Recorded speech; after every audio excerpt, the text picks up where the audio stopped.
Moi, j'ai noté quelques questions, bien sûr. J'en avais prévu d'ailleurs à l'avance. Oui, moi j'en ai une tiens, sur un truc que j'ai vu qui présentait le livre du Skinwalker Ranch.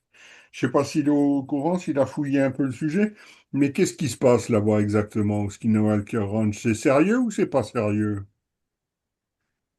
Ah, Sur c'est- le ski, bon, on peut prendre peut-être plusieurs questions, mais oui, oui, je peux vous apporter des réponses sur le Skinwalker, parce que j'ai fait une interview des deux, oui. des deux porteurs de projet OSAP, qui sont des anciens du NIDS, qui est donc le premier groupe, on va dire, d'enquêteurs paranormaux, ce que le journaliste du Wall Street Journal appelle les Ghostbusters, UFO, Mhm. qui était donc dans la boucle, en tout cas l'un des deux était dans la boucle dès 96 pour étudier les phénomènes paranormaux qui se déroulent au sein du Skinwalker Ranch. Donc on est sur un lieu où il y a à la fois des observations d'ovnis, au sens où il y a des lumières, où il y a des choses comme ça qu'on voit dans le ciel la nuit, et à la fois d'autres types de phénomènes paranormaux, voire très très très étranges, euh, avec des silhouettes, des entités que des témoins disent avoir vues. Et donc, il y a autant des militaires sur place qui ont vu cela que des résidents qui auraient vu cela, et que bien sûr, les équipes, on pourrait dire scientifiques, qui sont allées sur place. Après, il y a des moments de grand calme, et puis il y a des moments d'activité. Donc là, pour eux, c'est un hotspot.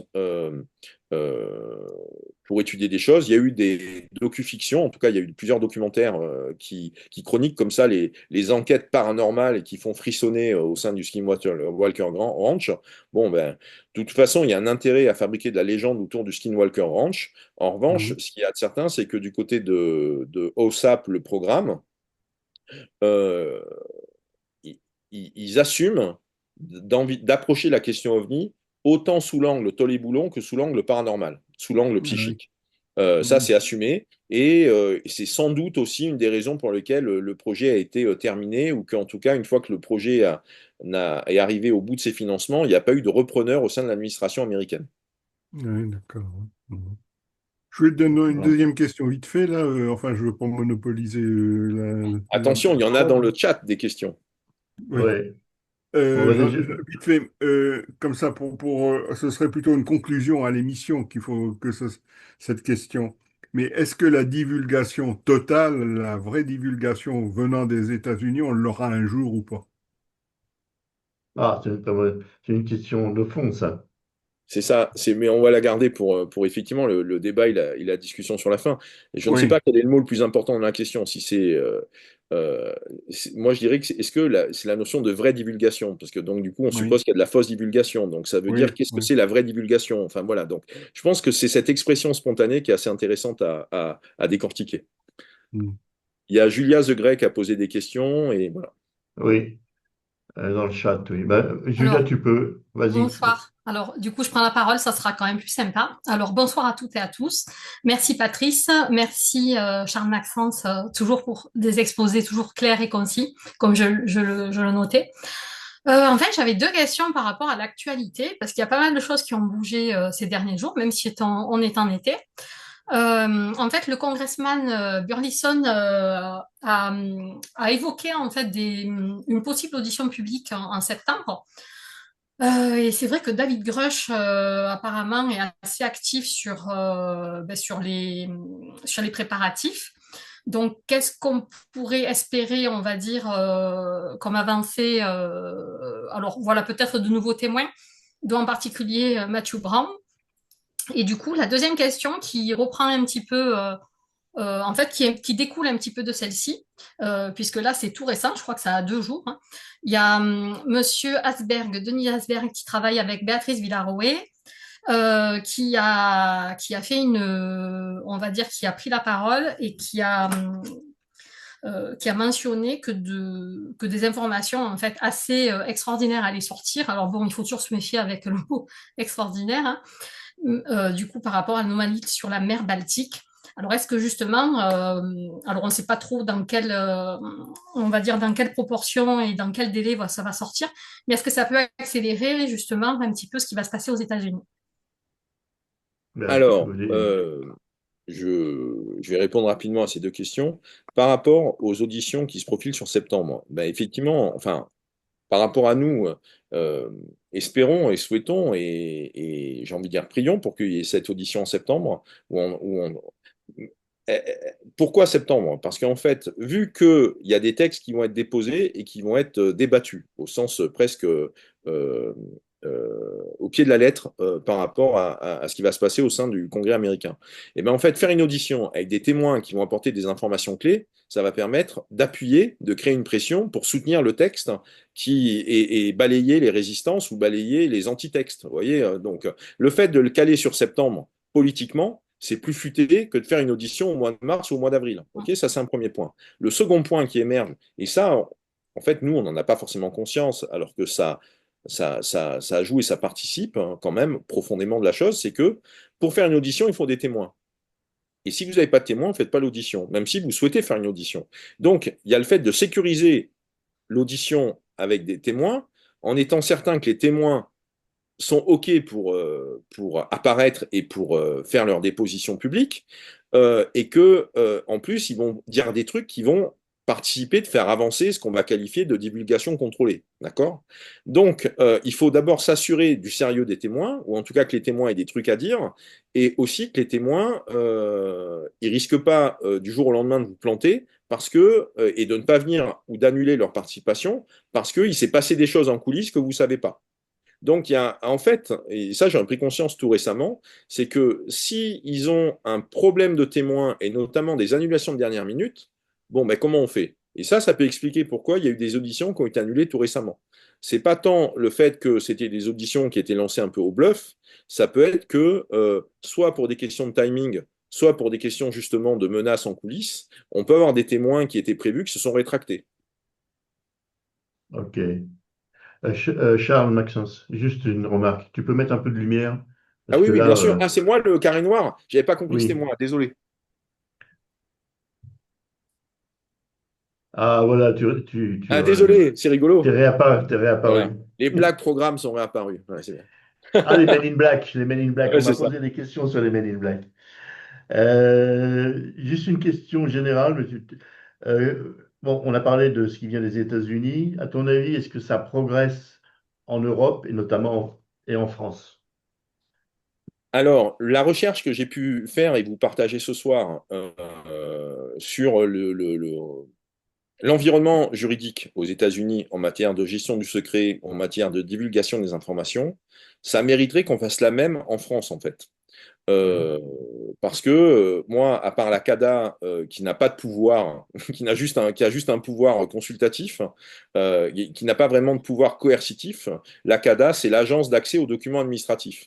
Et donc, quand on a des administrations qui refusent de vous donner accès à une information, ben, vous allez saisir la CADA. Et la CADA va, en général, très souvent, 2 fois sur 3, en tout cas, minimum, ça dépend les sujets, bien sûr, la CADA va donner une suite favorable en disant oui, bien sûr, je vous confirme que vous avez le droit d'avoir accès aux documents. Mais c'est pas parce que vous avez le droit, c'est pas la CADA qui va gérer le fait de vous faire passer le document. C'est le service qui a refusé de vous faire passer le document. Donc on n'est pas sur des actions en justice avec du droit dur, on est plutôt avec un avis consultatif. Qui montre bien que le droit est en votre faveur. Donc c'est à vous après d'aller en justice pour aller plus loin en disant que vous avez un avis favorable de la CADA. Mais c'est pas exactement pareil. Donc en tout cas, le type de travail et d'exposé que j'ai pu faire ce soir mériterait pour des gens qui sont férus en droit, hein, ce qui n'est pas ma trajectoire initialement, des spécialistes du droit de faire ce type de recherche dédiée, de manière aussi à exposer les tenants et les aboutissants. On a en France, moi ce qui m'a marqué dans le cadre de mes enquêtes ou de mes rencontres, puisque le printemps des ovnis notamment, il y a une cinquantaine, enfin je me suis appuyé pour rédiger ce voyage en pays des ovnis sur une cinquantaine de rencontres, une cinquantaine d'entretiens, tant avec des personnalités connues en France sur la question des ovnis, que d'autres personnes qui sont des anonymes, puisque moi, ce qui m'intéressait, c'était d'avoir vraiment de toucher la diversité de la fresque, du paysage humain. Ce qui m'intéresse, moi, sur la question ovni, c'est l'impact sur les humains. C'est l'impact du phénomène sur les humains. Et d'où derrière, bah, du coup, un intérêt pour les questions politiques, un intérêt pour les questions géopolitiques, un intérêt pour les questions économiques, religieuses, culturelles, sociales, etc., etc. Et donc, en quoi la question OVNI, ça fait bouger bouger les choses au niveau de la société, ça fait bouger les choses dans la tête individuellement. Et donc, d'où les différents entretiens que j'ai pu mener, autant avec des Pascal Fechner qu'avec des Thibaut Canuti, qu'avec des Bertrand Meust, etc., etc. Et d'autres personnes qui ne sont pas présentes dans le bouquin, parce qu'il n'y a qu'une quinzaine d'entretiens qui sont repris dans le bouquin. Mais, et donc, ce que j'ai, à ma stupéfaction, découvert au fil de ces discussions, donc avec des personnes qui sont impliquées dans les repas ufologiques, avec des anciens, avec des nouveaux, etc., c'était que très souvent, enfin, par rapport à des personnes qui avaient vu des choses où il y avait eu des rencontres ou des observations dans leur famille, en fait, c'est des cas qui n'avaient jamais été déclarés au GEPAN.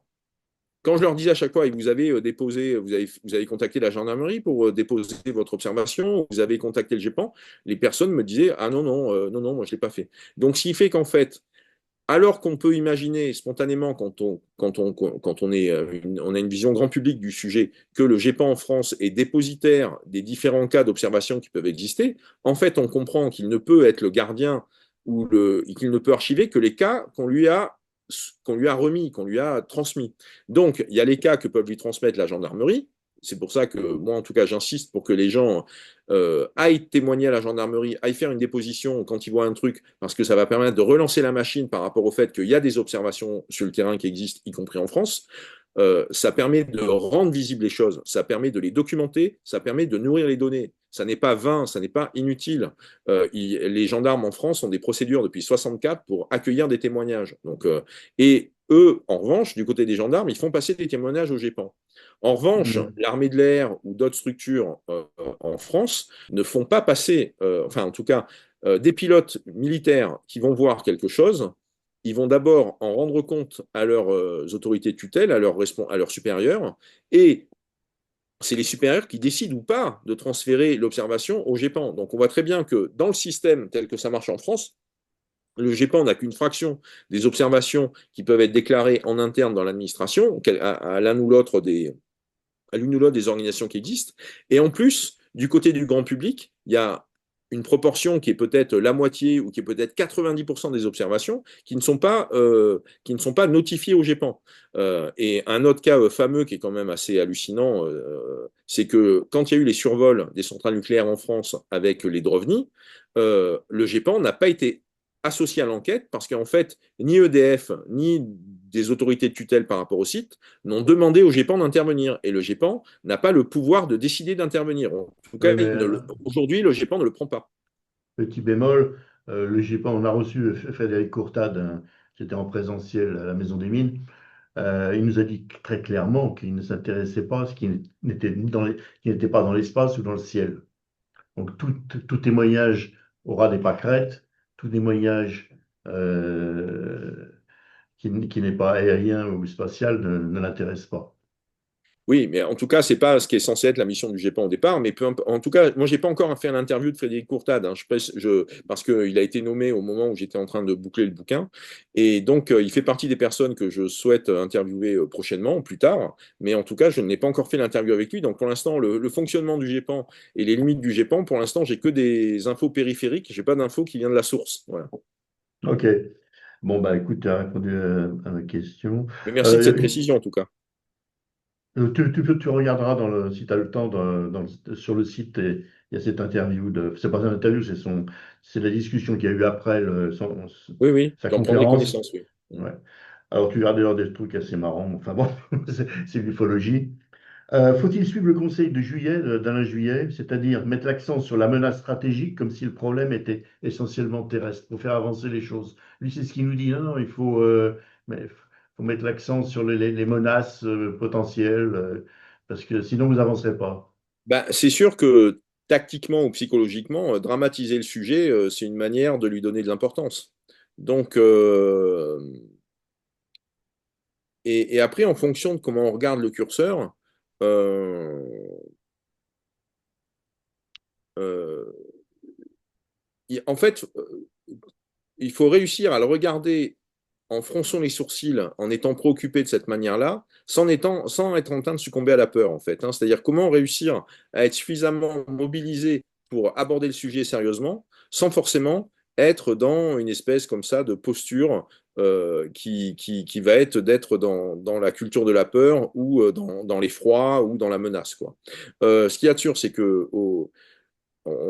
Ryan Graves, lors de sa déposition aux auditions américaines, il a quand même raconté que quasiment quotidiennement, les équipes, les escadrons, les escadrilles qui faisaient leurs tests, leur vol d'entraînement dans le ciel pour des missions, pour des trucs, pour des machins, quasiment tous les jours, ils rencontraient des ovnis qui passaient au milieu d'eux. Et certaines fois, tellement près que l'avion avait intérêt à donner un coup de manette sur le côté pour pouvoir de manche à balai sur le côté, pour pouvoir éviter l'objet qui rentrait directement sur lui. Donc, il y a des trucs on a les incursions de drones, ou en tout cas d'objets volants non identifiés, qui a pu y avoir au-dessus du New Jersey et des bases américaines fin 2024, se sont traduits par des avions qui ont été des escadrons encore à nouveau, même si ça concerne que peut-être 4-5 avions, ont été changés de base militaire, ont été changés de base aérienne pour pouvoir décoller et faire leur mission. Parce que l'environnement était trop incertain. Donc, simultanément à l'échelle humaine, on est sur une nouvelle fuite en avant en termes de militarisation de l'espace, de militarisation de l'atmosphère. On a les armes à énergie dirigée qui arrivent. On a des drones qui en tout cas, sont capables de prouesses assez stupéfiantes. Et donc, il est très probable qu'une partie des UAP qu'on observe correspondent à des drones. On a même eu des ballons qui flottaient tout seuls, qui ont été qualifiés d'OVNI, hein, par les États-Unis, voire aussi par le Japon. Certes, certes. Donc en gros, moi, je pense que utiliser le tiroir de la menace militaire ou de la menace stratégique, euh, c'est légitime et c'est pertinent pour faire avancer le schmilblick. Et mine de rien, en tout cas pour l'ufologie moderne, ça a d'abord été des pilotes militaires. C'est ce que je rappelais dans la petite chronologie que j'ai pu proposer sur la fin. C'est d'abord des pilotes militaires qui ont été confrontés au phénomène. Après, 8 ans plus tard, c'est des personnes à la campagne, en France, qui voient des trucs dans leur jardin ou dans la prairie qui est à côté, etc., etc. Donc, c'est pas la même chose. Mais pour autant, on a quand même. Les militaires font partie des témoins. Donc, c'est bien que les militaires se préoccupent de cela. Moi, je trouve ça en tout cas sain et je trouve ça utile pour la collectivité, quoi. Voilà. Ok. Euh, J'étais là lors d'une conférence donnée par Juillet, justement, au repos ufologique parisien de Le Riche. Et donc, ça a donné des réactions du public qu'on pourrait assimiler peut-être à des réactions galactiques, dans le sens que, mais vous Ben, voyez ce le qu'il y mal a, c'est partout. qu'une une Vous partie du voyez, récit une attends, partie du récit des galactiques, c'est les programmes spatiaux secrets. Donc pour eux, la guerre des non, étoiles, non, elle non, existe, elle existe c'est pas, déjà, quoi. c'est pas ça que je veux dire. Justement, une bonne partie de ces gens-là sont, sont opposés justement à cette vision militaire et agressive, cette vision du phénomène.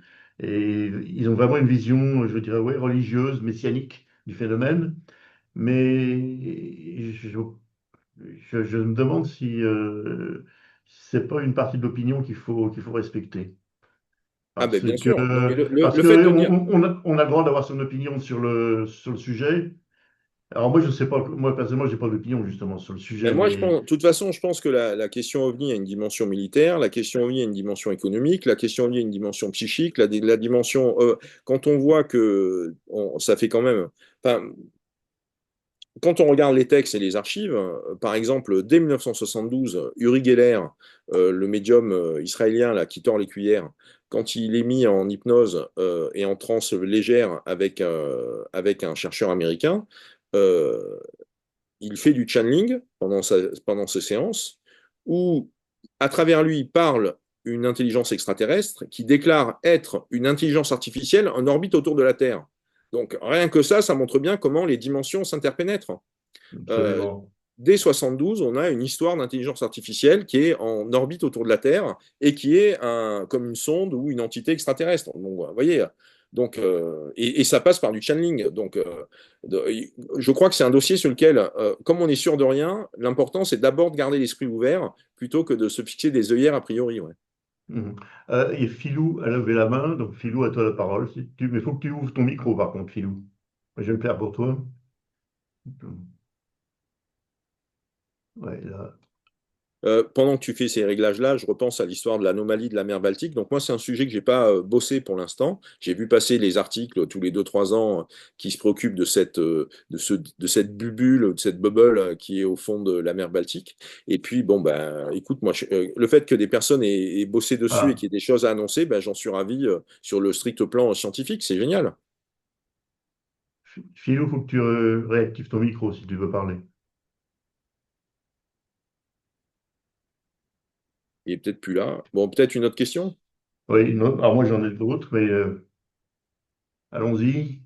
Euh, est-ce que tu es au courant de l'idée de Sarah Witteheim d'utiliser l'UAP tchèque de Michael Vaillant, qui est d'ailleurs un ex-GEPAN, pour construire quelque chose d'équivalent à ce qui se Oui, fait oui. Oui, oui, oui, en oui. Allemagne pour... Ouais, oui, donc là, en fait, ce qui s'est passé, c'est qu'on a fait un communiqué de presse. Je suis membre, donc moi, je fais partie du SO, je fais partie du réseau UAP Tchèque, simplement comme contributeur, et je fais aussi partie du CIPO, là, le collectif des personnalités sur les questions OVNI. Voilà, ça fait partie Je des suis obligé de le structures couper, avec là. lesquelles j'ai plaisir à échanger, à travailler. Et dans le cadre du CIPO, on a fait un communiqué de presse il y a quelques jours pour annoncer ce qui se passait en Allemagne, où justement l'autorité de l'aviation civile a noué un partenariat avec l'IFEX, l'Institut de recherche sur les UAP de l'université de Warburg, de mémoire c'est en Bavière, qui bosse sur les UAP.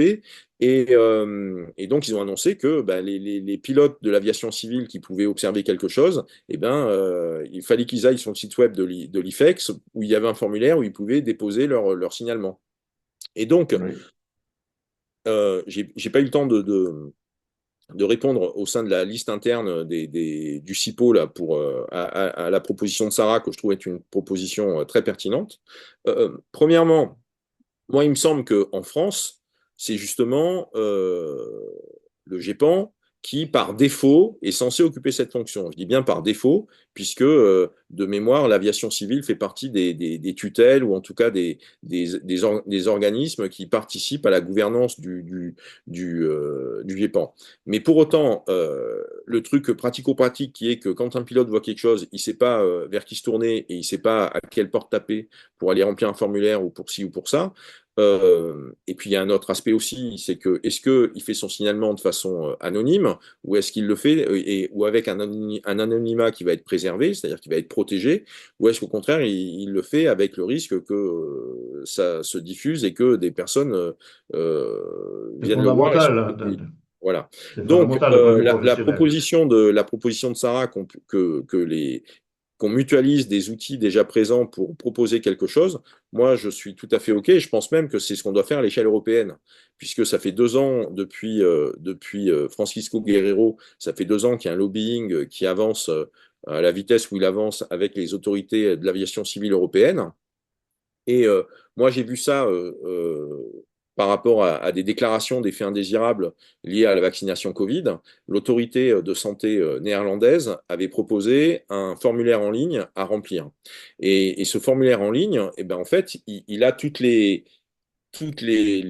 cases à cocher et toutes les zones de saisie qui correspondent à une déclaration structurée, quoi.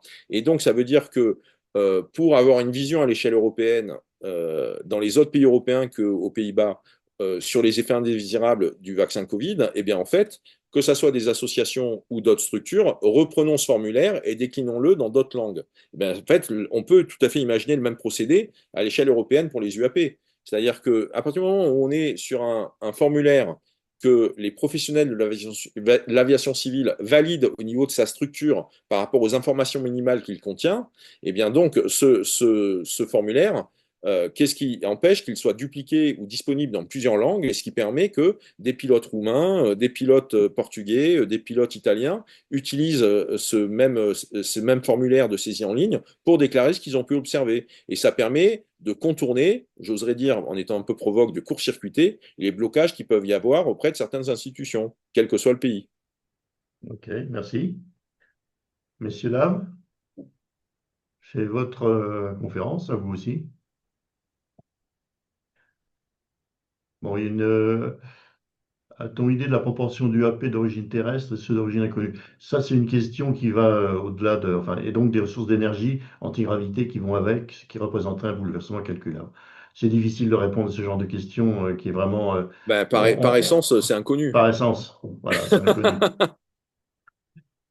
Bon, moi, est-ce que quelqu'un, toi ou un spectateur, a des nouvelles de cet Écossais qui s'était infiltré qui avait hacké les USA et qui avait un Mac, je ne sais plus comment, qui était un peu spécial, un Alors, peu il autiste, je fait partie crois. des. Ah, je crois qu'il y a Philou qui est de retour, hein, super. Ouais.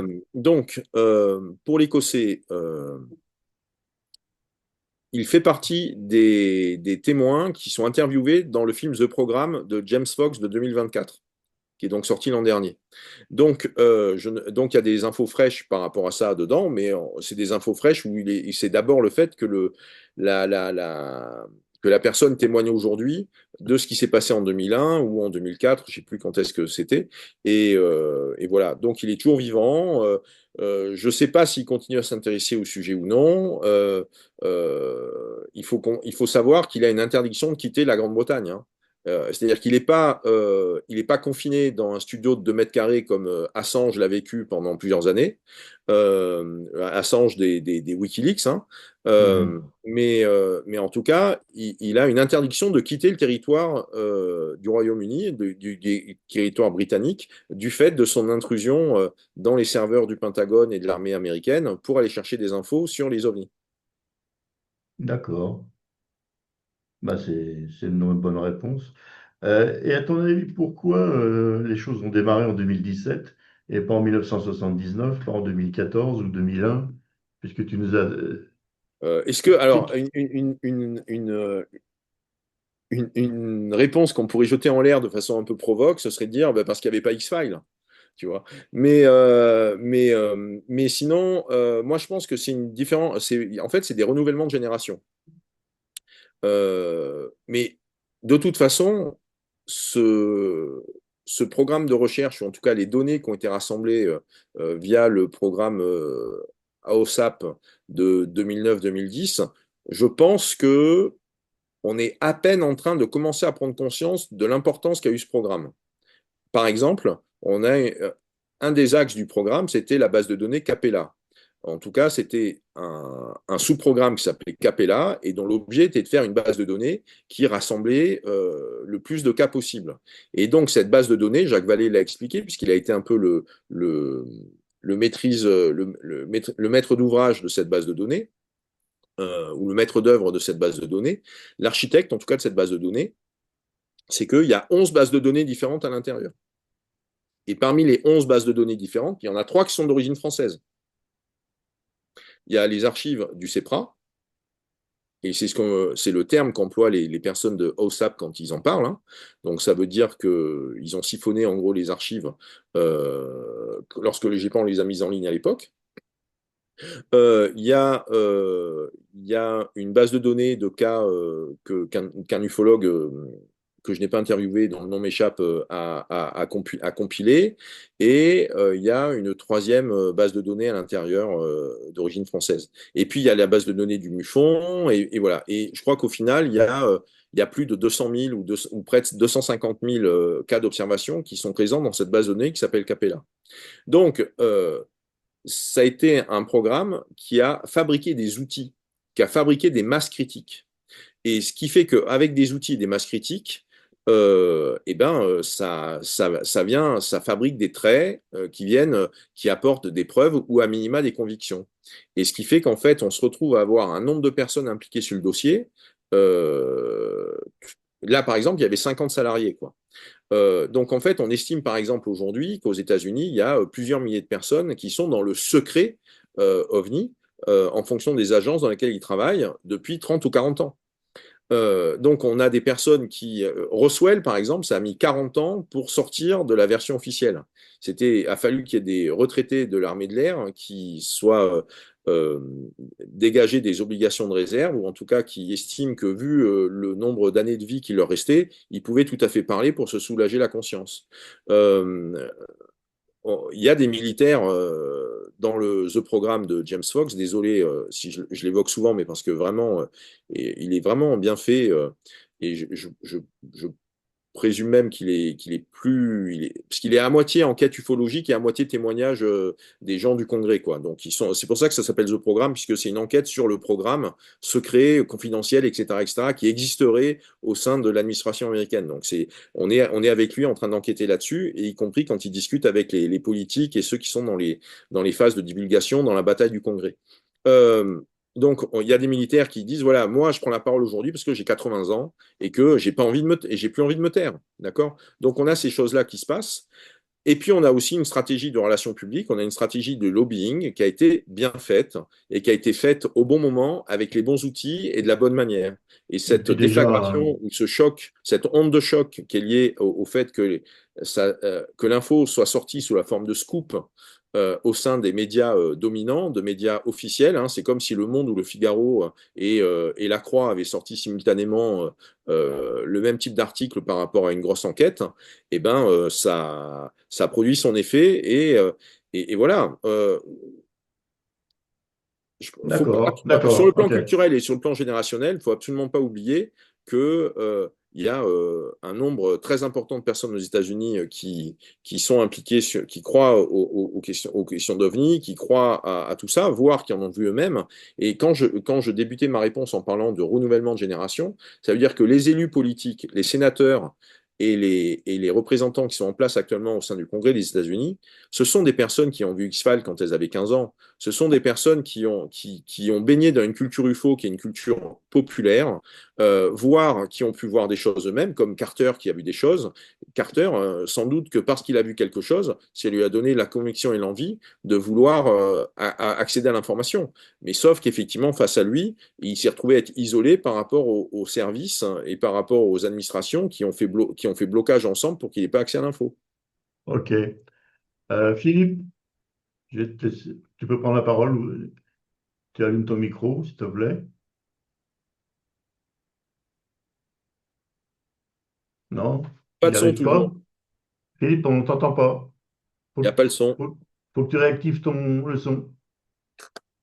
C'est ton micro qui Yes. est coupé, semble-t-il. Ça y Voilà. est, c'est Vous bon. m'entendez? Oui. Attendez, Oui, Maxence. Oui, salut Charles. Maxence, tu vas bien? Bonsoir à tous, bonsoir Patrice. Voilà, déjà, il y a quelque chose qui m'a interpellé, c'est les déclarations de Rose Coulthard par rapport à l'OVNI Tic Tac, où il prétendait avoir des informations certifiant que c'était une technologie américaine de Lockheed Martin. Ouais. Bon, déjà ça, bon, est-ce qu'il a des sources fiables? Est-ce qu'il a, j'en sais rien, mais bon, voilà. Et donc, il a affirmé ça, je crois, il y a une dizaine de jours. Donc, c'est assez intéressant. Et le problème, pour moi, des Américains, c'est que ce sont des grands communicants. Euh, pour une dose de vérité, il y a toujours X doses de manipulation. Donc, savoir où commence la vérité, où commence la manipulation. Et d'autre part, on voit qu'il y a une communication qui s'est accélérée depuis une dizaine d'années. Et là, on a aussi un contexte international qui est quand même assez particulier, hyper compétitif, avec des points chauds. Une telle technologie, où on aurait des technologies hyper véloces, furtives, où on aurait une avancée technologique, ça me paraît aussi euh, un atout considérable, et on veut le garder précieusement pour garder, on va dire, une certaine hégémonie politique, économique, militaire. Qu'est-ce que tu en penses? Oui, ben, de toute façon, Je suis complètement d'accord avec toi et c'est même l'analyse d'Alain Juillet qu'il ne cesse de répéter depuis 3 ans, 4 ans, 5 ans qu'il prend la parole sur le sujet, hein. À partir du moment où la technologie existe, hein, et qu'elle représente un avantage compétitif ou concurrentiel sur des adversaires géopolitiques, gardons cet avantage, ok? Donc c'est évident.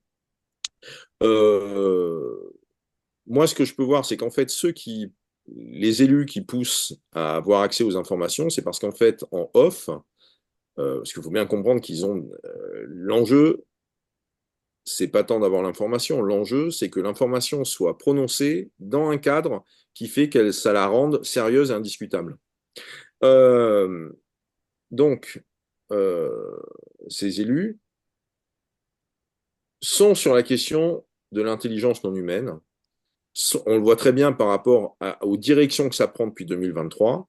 On est sur des notions de récupération, de crash de vaisseaux qui viennent d'ailleurs, et il y a eu des êtres qui ont été récupérés. D'accord? Voilà. Donc, on n'est pas sur une approche tollet-boulon, innovation technologique du complexe militaro-industriel.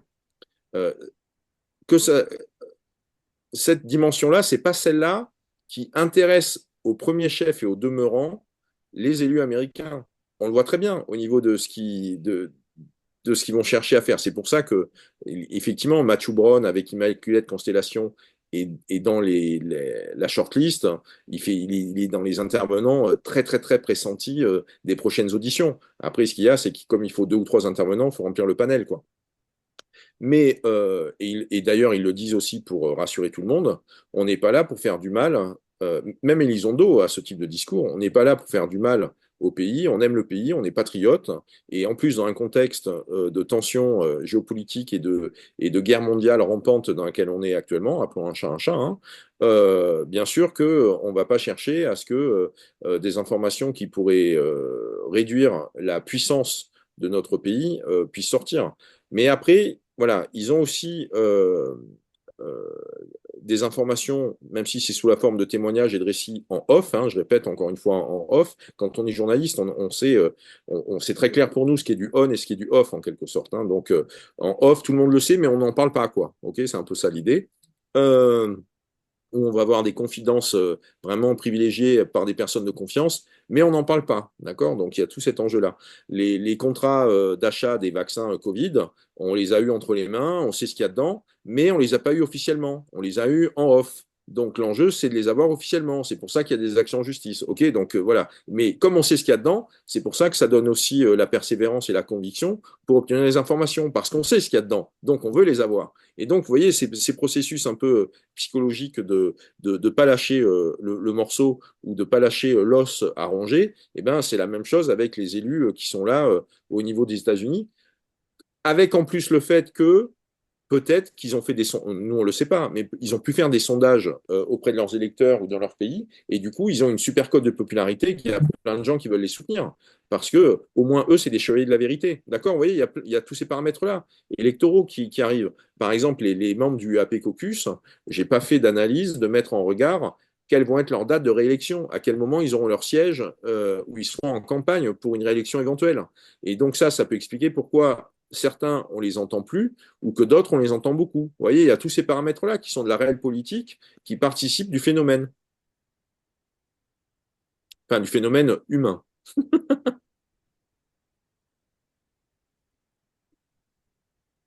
Ok. Voilà. Julia, si tu peux prendre la parole, ne gêne pas.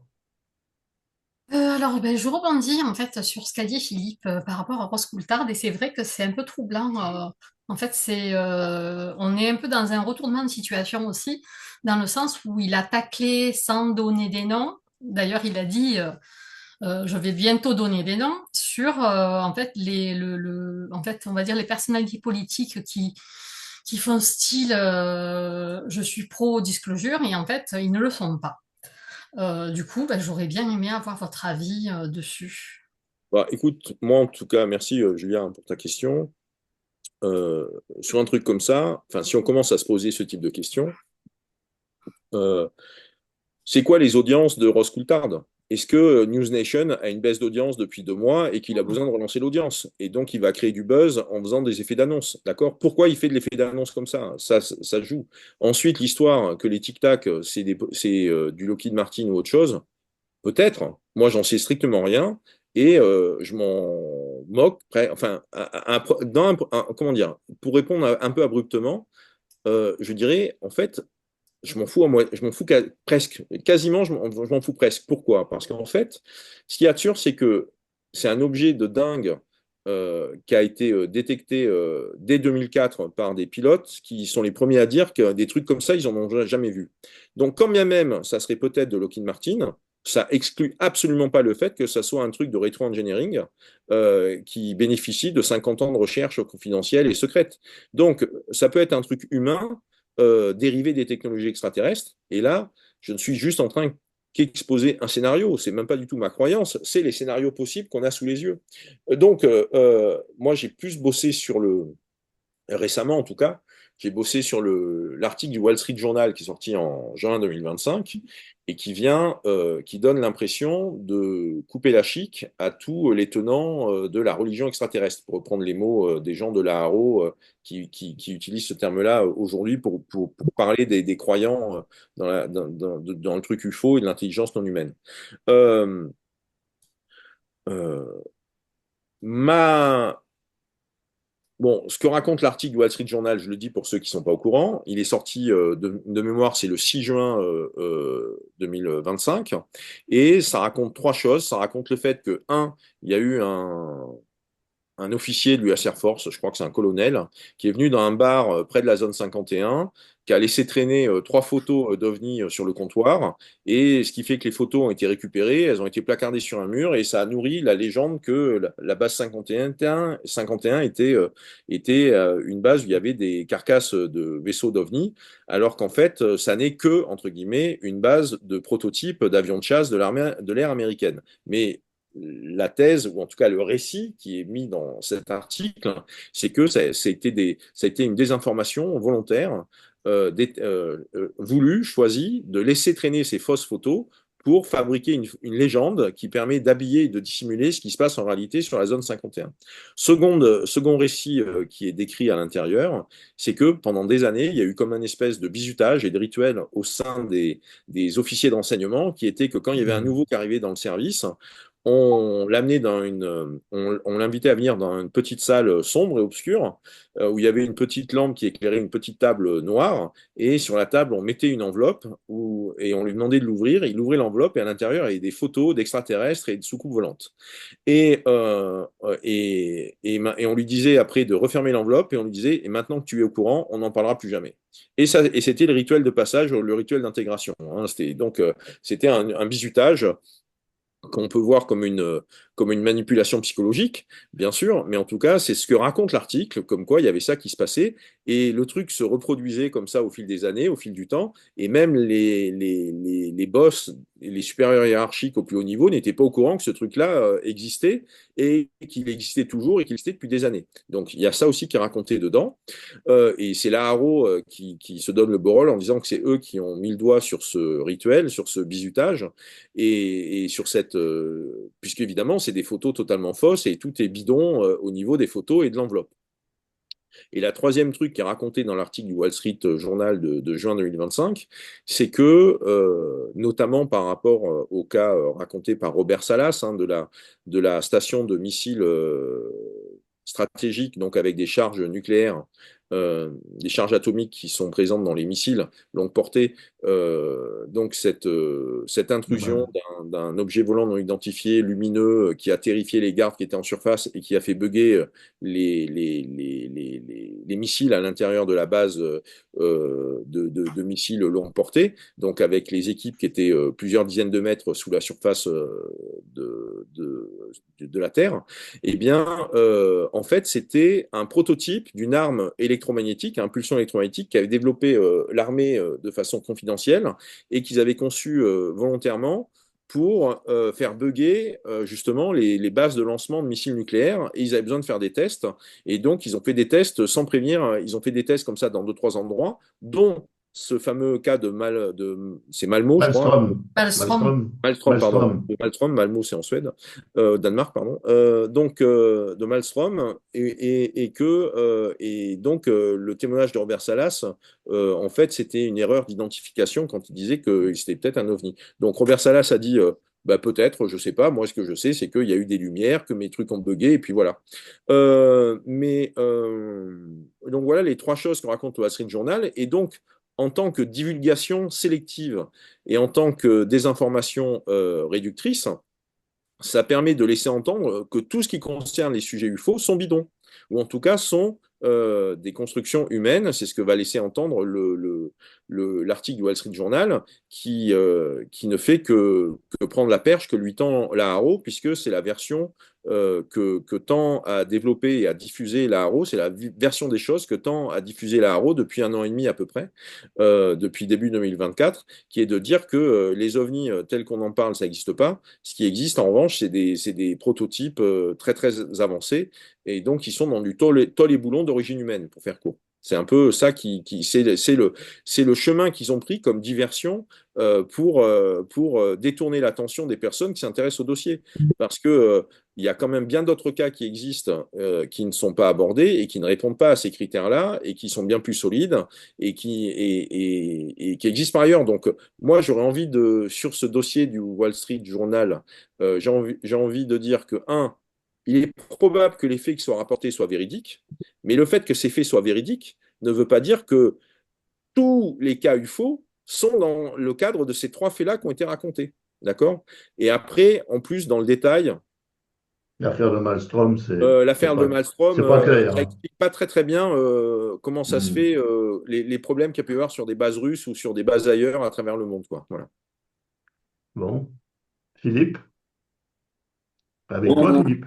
Moi, ce qui me perturbe toujours, c'est T'arraches pas les cheveux, hein. non, les cheveux, ça, c'est autre chose. Mais ce qui me perturbe toujours, c'est en fait, c'est toujours à double tranchant. On peut utiliser l'excuse, on va dire, extraterrestre pour cacher les programmes. Ça peut être un paravent formidable. Et comme ça, Bah, ça a été le cas, de toute façon, hein. voilà.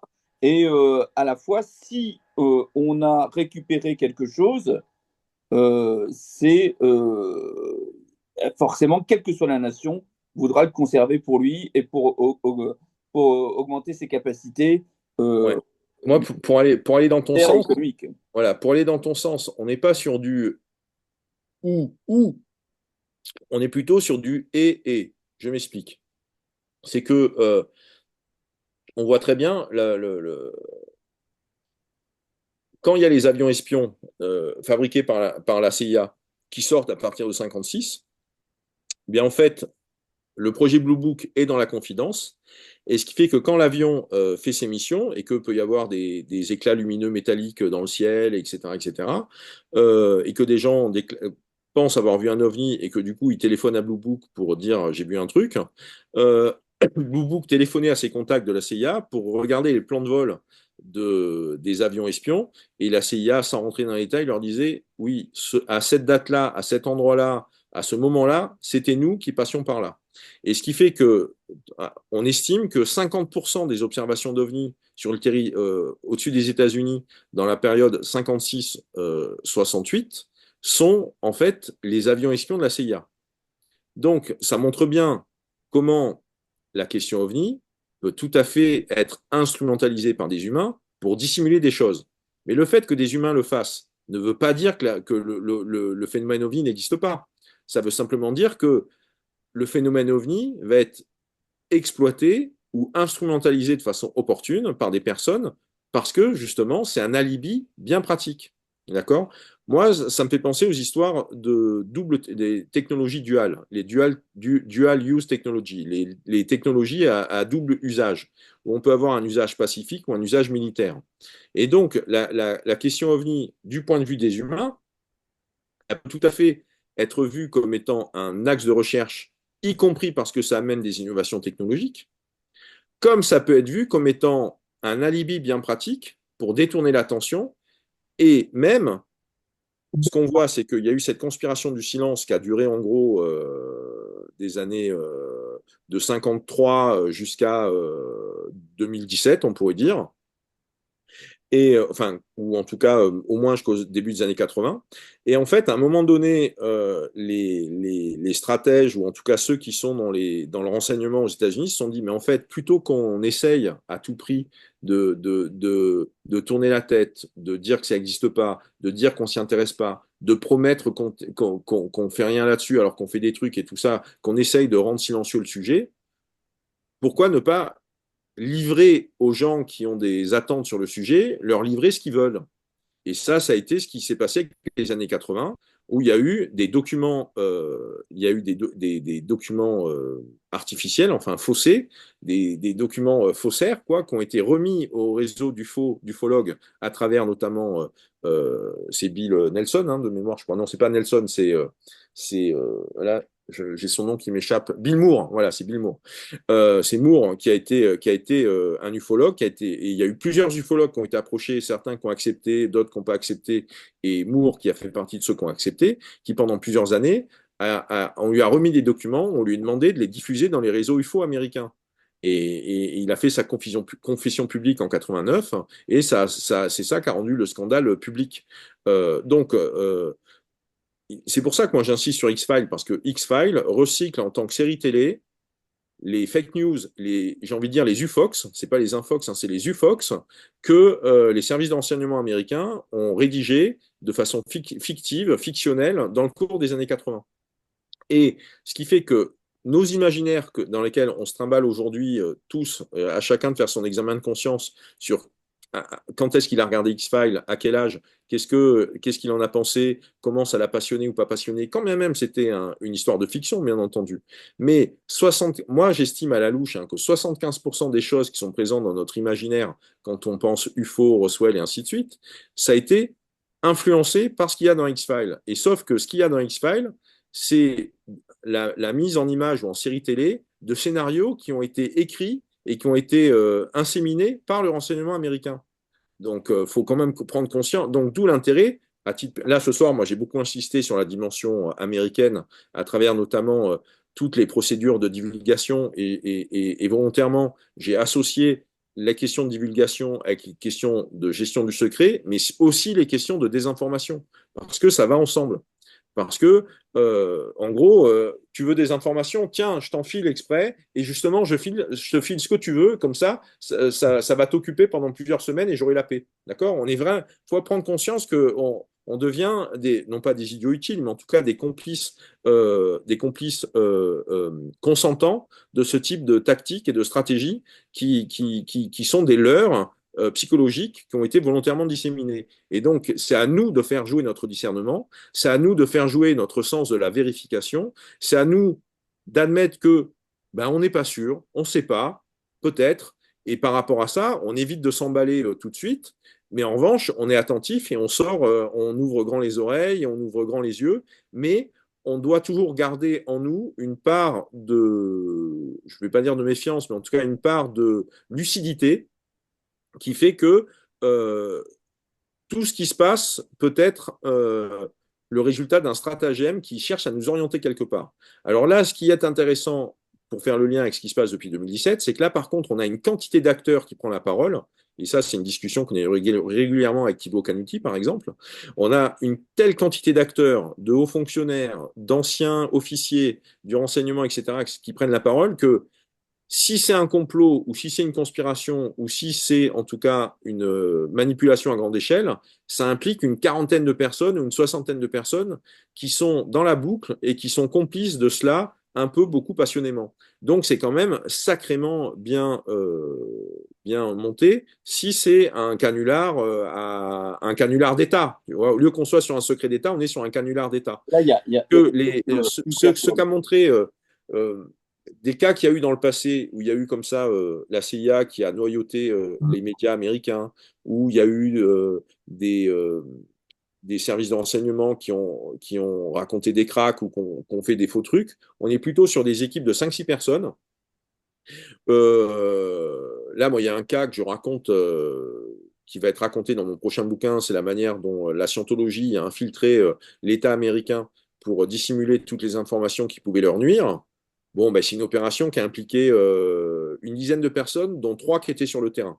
C'est-à-dire que c'est 3 personnes qui ont réussi à s'infiltrer. Et à l'époque, il n'y avait pas Internet, à l'époque, il n'y avait pas tous les réseaux informatiques, c'était uniquement du papier. Donc, ils ont réussi à rentrer dans certains services, ils ont réussi à choper les clés, ils se sont fait passer pour des femmes de ménage ou des gens qui s'occupaient de faire de l'entretien, des agents d'entretien, pour voler des documents ou pour remplacer des documents par d'autres. Et puis à un moment donné, ils ont été pris sur le fait et ça a déclenché toute l'affaire qu'il y a pu y avoir aux États-Unis à un moment donné là-dessus. Mais l'information, parce que ça oriente nos croyances et donc que ça oriente comment on va mobiliser nos énergies et comment on va mobiliser nos comportements, l'information est devenue un enjeu stratégique.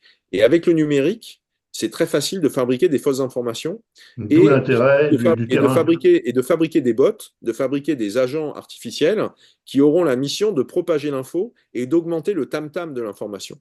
Et donc, ce qui fait que le bruit que fait une information n'est plus un critère discriminant pour déterminer si l'information est correcte, est exacte ou fausse.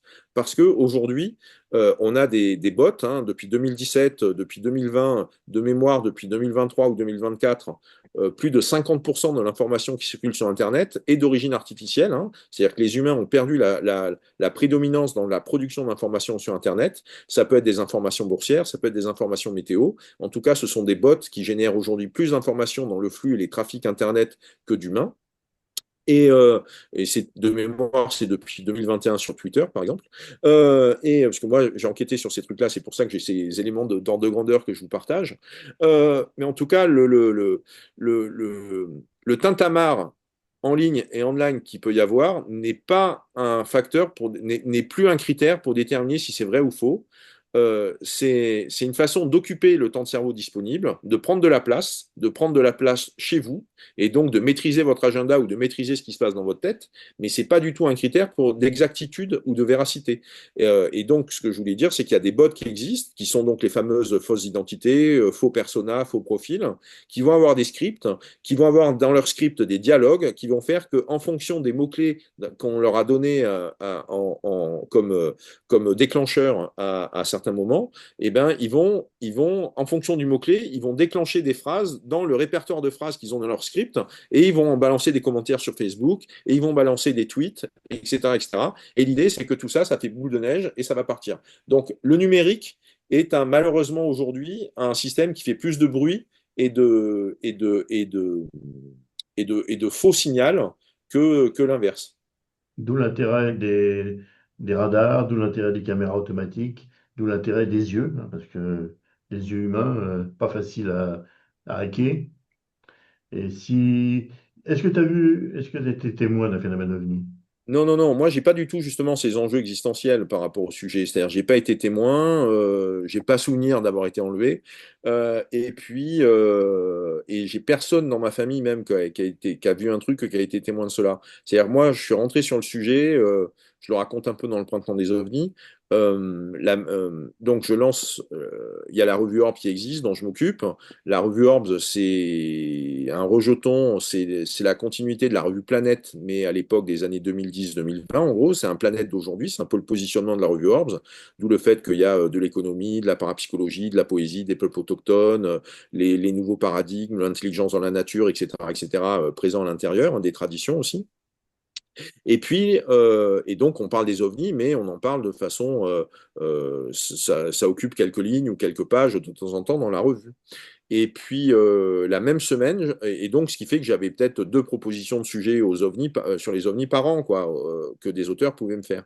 Et la même semaine, je reçois 3 coups de fil de 3 personnes différentes, de 3 réseaux différents qui ne se connaissent pas entre eux, ces personnes-là faisant partie, hein, du réseau élargi des contributeurs de la revue, qui chacun me propose un sujet ovni. Et moi, là, je me suis dit, OK, là, il se passe un truc de façon collective pour que 3 personnes différentes qui ne sont pas dans le même réseau viennent vers moi ou vers la revue, en tout cas la même semaine, pour me proposer quelque chose qui est lié à ce sujet-là. Et donc, je me dis, il se passe un truc sur le collectif, quoi. En tout cas, c'est le postulat que j'ai pu avoir. Et ça a donné le Orbe de Spécial Contact, qu'on a Tu mis 3 ans t'avais à produire. présenté peut-être à Helico Event, non?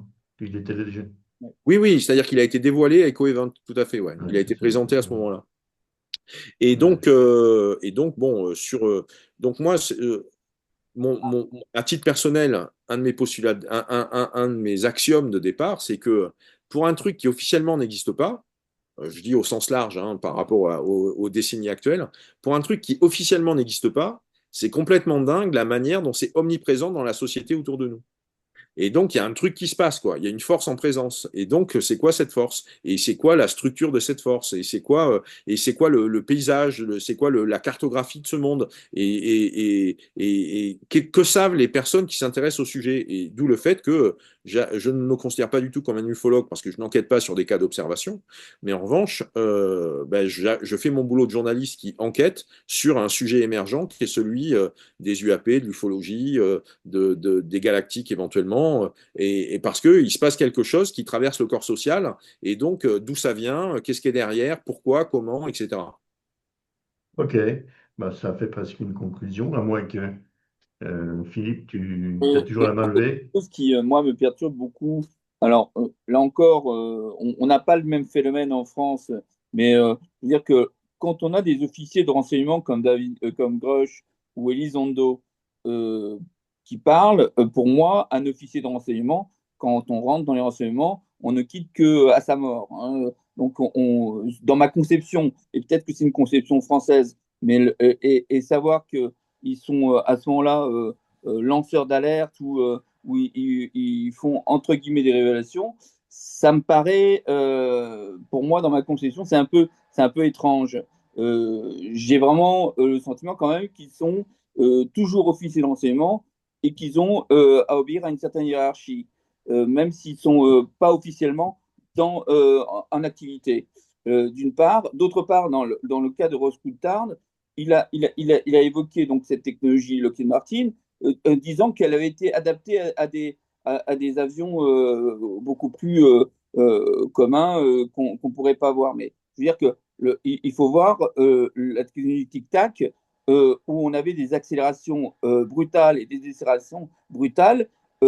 Une accélération brutale, une décélération, vous tuez un homme instantanément quoi, à ce niveau-là. Où on avait en 5 minutes, elle faisait même pas en quelques secondes, faisait 60 km de Ben, distance. c'est ce Ah, que Alain Juillet et, souligne souvent dans ses interventions, et c'est que là où il y a à incohérence. ces vitesses-là, ou avec le nombre de jets qui sont encaissés, n'importe quelle soudure va lâcher, ou un organisme vivant est réduit en gelée à l'intérieur du truc, quoi.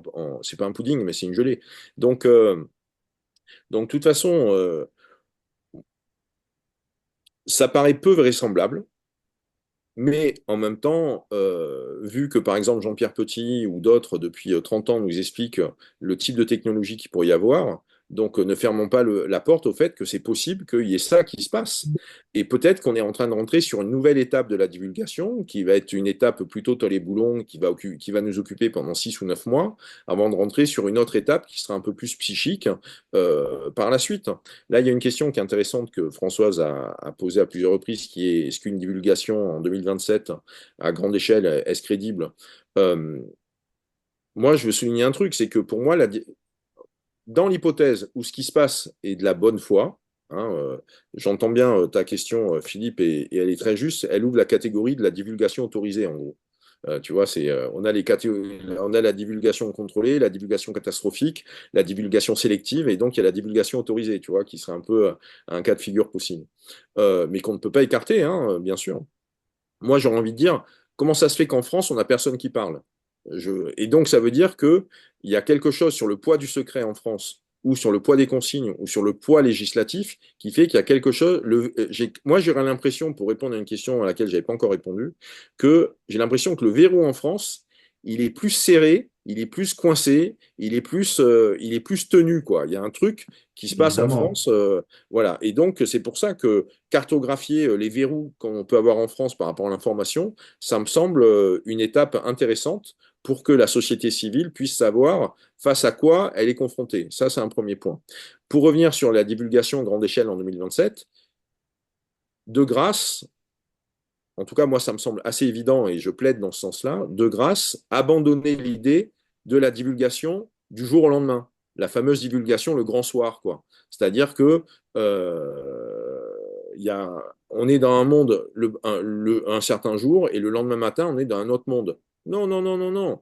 moi, en tout cas, avec un œil extérieur, ou parce que je suis dans la boucle depuis pas très très longtemps, peut-être, en tout cas, moi, ça me saute aux yeux de voir qu'il y a énormément d'informations qui sont sorties depuis plusieurs années.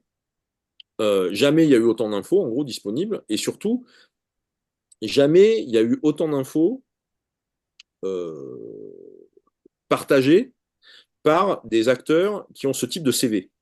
Donc, soit effectivement, c'est d'ailleurs Rubio qui disait ça, le sénateur Rubio qui disait ça, soit on est avec quelque chose de très important qui se déroule parce que les personnes sont crédibles, soit on a un très gros problème, et donc on a un problème parce qu'on n'est pas au courant, soit on a un très gros problème dans le système, on a un autre très gros problème, c'est qu'on a plein de gens fous qui sont aux manettes et qui délirent totalement. Donc, dans les deux cas, de toute façon, on a un problème. Et donc, si on est sain d'esprit ou si on est honnête, eh ben, c'est un problème où ça peut être utile de le tirer au clair quand même. Voilà. Donc, et je ne suis pas en train forcément de rentrer dans des trucs militaires avec des technologies pas possibles. C'est simplement le sérieux, la crédibilité, la fiabilité des personnes qui prennent la parole et qui affirment des trucs. À la lumière de Ouais. leur CV, à la lumière de leur trajectoire professionnelle, elles sont fiables. À la lumière de ce qu'elles nous disent, c'est incroyable. Donc, soit c'est elles qui sont timbrées, et comment ça se fait qu'on a des gens à ces niveaux de pouvoir ou avec ces positions hiérarchiques qui basculent dans une folie douce ou dans le délire UFO, soit c'est qu'il y a quelque chose qui est là, quand bien même ce qui est dit ou ce qui est décrit est partiellement exact ou partiellement inexact. C'est-à-dire qu'il faut bien comprendre que le langage, c'est un outil, c'est un moyen pour essayer de partager des idées. Donc, on fait de notre mieux pour décrire des choses qui échappent à notre entendement. Et en plus, on ne parle pas les mêmes langues, et en plus, on n'a pas les mêmes cultures, et en plus, on n'a pas les mêmes imaginaires. Donc, ce qui fait que, de toute façon, même quand les gens sont très précis dans leur manière de raconter une observation ovni ou même des choses qui existent, ils font ce qu'ils peuvent avec les mots dont ils disposent pour pouvoir essayer de faire partager une idée. Donc ça veut dire que de toute façon, le langage est approximatif par rapport à la réalité. Le langage ne peut pas être parfait. Donc ça veut dire qu'automatiquement, tout ce qu'on peut dire et tout ce qu'on peut partager sur le sujet est imparfait et donc approximatif. Et donc cette forme de tolérance ou cette forme de logique floue qu'il y a à adapter sur le sujet, enfin qu'on doit avoir sur le sujet, c'est, à mon sens, ça fait partie de la trousse à outils méthodologique dans laquelle il est de bonne loi d'être aujourd'hui pour pouvoir naviguer et circuler par rapport à la profusion d'infos disponibles qui peuvent être en plus contradictoires les unes par rapport aux autres et qui répondent en plus à des stratégies d'acteurs, à des intérêts personnels qui ne sont pas les mêmes. Ils n'ont pas les mêmes objectifs les uns les autres. Donc, il peut y avoir des grands objectifs, il peut y avoir des petits objectifs. On peut avoir des médias qui ont des objectifs d'audience. On peut avoir des personnes qui ont des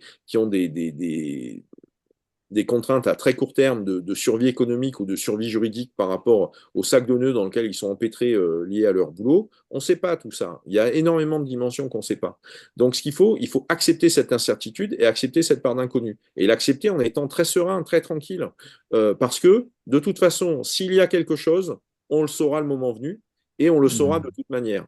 Et j'ai envie de dire, pour refaire le lien avec la dernière question de François sur la divulgation 2027, n'écartons pas le fait qu'on le sait déjà. On le sait déjà. Pour moi, c'est pour ça que j'ai utilisé à plusieurs reprises la notion de processus pour la notion de divulgation.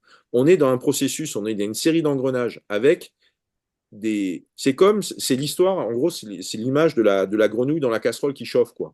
C'est-à-dire que si la casserole est devenue bouillante tout de suite, la grenouille, elle sortirait hors de la casserole. Alors qu'avec la température qui augmente doucement, progressivement, eh ben, on reste dans la casserole. Ok. Sans compter que tu parlais des limites difficiles à établir, mais le phénomène est probablement pluriel. Il est probablement Ah ben, bien sûr. avec. Enfin, en tout cas, pour moi, ça fait partie des évidences. Ouais. Hmm. Il est ce que dans le jargon, on va appeler multidimensionnel. Et après, ce mot, il est autant utilisé dans un contexte New Age que dans un contexte de mathématiques avancées. Mais en tout cas, il est, pour moi, multidimensionnel, c'est qu'en fait, je le vois dans le sens un peu académique du transdisciplinaire ou du multidisciplinaire, quoi. D'où le fait qu'on a aussi des équipes d'ufologues qui appellent à la transdisciplinarité, où il y aurait des ingénieurs, où il y aurait des psychologues, où il y aurait des météorologues, où il y aurait comme ça plusieurs corps de métier, et donc aussi des juristes, et donc aussi des Il y aurait médecins des qui travaillent de rock'n'rollers concert parce pour que, cerner enfin, ils sont sur le sujet rock'n'roll. dans toutes ses Bah, nuances, quoi. écoutez, Qu'est-ce qui se passe? On a quelqu'un qui nous parle avec un ballon lumineux magnifique. Oui, très, très belle image, mais je suis un peu étonné. Ah oui, c'est Six Four. Ok. Qui s'est mis à parler, ça a déclenché le. Ok. En tout cas, Bon, merci à tous hein, de cette discussion. J'espère que ça vous a apporté, ça a fait avancer quelques cailloux dans la tête et puis aussi que vous avez appris quelques détails au fil de la présentation que j'ai pu vous faire. bien sûr, parce que c'est pas tout le monde qui peut se consacrer autant que toi à suivre cette actualité, et tout ce qui se passe aux États-Unis. Il y avait déjà une émission assez bonne faite par Baptiste Frescourt sur le Tout à fait, sujet, ouais. mais plus technique, et puis assez dense, il faut bien le dire. Parce que là, je pense que c'est un peu plus abordable. Si... Pas pour te mettre des fleurs, mais je pense on peut arrêter là. Il est quand même 23h15. Mais ceci dit, si une personne a une On a fait deux heures question, quarante-cinq, quoi. Génial. Merci beaucoup ouais, d'être aussi nombreux voilà, là. voilà, voilà. Voilà. Ce que je vais faire deux vidéos. La première, bon, la conférence proprement dit, et puis une deuxième, une question-réponse. Voilà. Quand est-ce que ça va être fait? Ce sera pas fait demain. Samedi, dimanche, je fais relâche. Donc, ça sera fait probablement lundi, mardi. Voilà. En tout cas, voilà, ne nous privons pas de prendre en main notre destin. Voilà. Je vote pour toi. Ok. Bon, là, on a parlé, là, Bon, on a choisi de parler ce soir des États-Unis, mais bien sûr qu'une autre ufologie existe, que d'autres ufologies existent. Là, moi, je travaille sur l'ufologie japonaise. Il y a ah une oui. ufologie française, il y a une ufologie italienne qui est passionnante et qui est riche aussi, Hmm. qui est magnifique hein, d'histoires et d'anecdotes, dont bien sûr le Gambetta, mais ça sera Magenta, pardon, et ça sera Thibaut qui nous en parlera dans son prochain bouquin hein, de Magenta. Et puis il y a l'ufologie brésilienne, il y aura l'ufologie russe quand les choses vont s'être un peu tassées par rapport à ce qui se passe actuellement. Mais voilà, il y a une autre ufologie que l'ufologie américaine qui existe. Il y a plein d'autres ufologies, mais effectivement, Philippe l'a bien relaté, les Américains sont des pros en matière de communication, et donc ils déroulent des dispositifs, ils ont des automatismes dans la manière de médiatiser les choses, et y compris dans le bon sens du terme, hein, avec l'accès à l'information, le Freedom of Information Act, enfin, il y a une façon de donner accès à l'information qui vient qui vient gratter le mauvais sens du poil de la culture française, hein, où on a d'abord une culture plutôt où on en parle à demi-mot, on chuchote, on en parle discrètement, on peut en parler, mais en fait, faut pas en parler publiquement pour éviter les problèmes. Enfin voilà, on a des trucs comme ça dans la culture française, et ça fait partie des blocages culturels qu'on peut avoir pour que les dossiers puissent avancer de façon un peu tranquille et décomplexée, quoi. Et super, on avait un chat blanc, c'est le signe de chance. Voilà. Superbe. Bon, messieurs, dames, je propose de Bonsoir à tous lever et à la toutes. soirée. Merci beaucoup. Merci encore une fois à Charles et puis à tout le public. Merci. Attention. Bye bye.